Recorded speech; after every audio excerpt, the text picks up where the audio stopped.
করেন।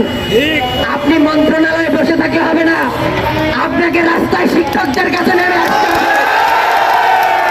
আমরা অত্যন্ত দুঃখের সাথে জানাইতে হচ্ছে, আমরা রক্ত দিয়েছি, জীবন দিয়েছি, আমি নিজেও গুলি খেয়েছি, কিন্তু আমরা কিছু নির্লজ্জ বেহায়াকে ক্ষমতায় বসিয়েছি। এই বেহারা মন্ত্রণালয়ে বসে থাকে, আর এখানে আমার ভাইয়েরা মার খায়, আমার শিক্ষকরা মার খায়। তাদের যদি ন্যূনতম লজ্জা শরম থাকতো, তারা এখানে শিক্ষকদের সামনে এসে তাদের দাবি দেওয়া শুনতো, যেগুলো ন্যায্য এগুলো মেনে নিত। কিন্তু তারা মন্ত্রণালয়ে বসে বসে আঙ্গুর খায়, কফি খায়, আর দামি দামি খেজুর খায়, বাদাম খায়। আর আমার শিক্ষকরা ভাতের জন্য রাস্তায় নামে। এর চাইতে লজ্জার আর কি হতে পারে?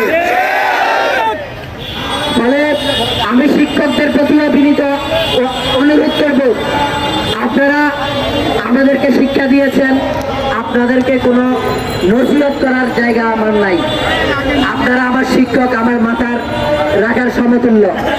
ফলে আপনাদের তরফ থেকে পুলিশদের প্রতি কোনো ধরনের প্রতিহিংসা করেন আচরণ করবেন না, এবং কোনো ধরনের জনদুর্ভোগ কাম্য নয়।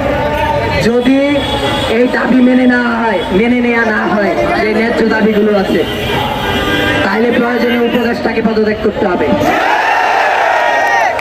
জাতীয় শ্রমিক শক্তি এবং জাতীয় নাগরিক পার্টি এনসিপি আপনাদের যতটুকু ন্যায্য দাবি ততটুকুর সাথে শেষ পর্যন্ত থাকবে।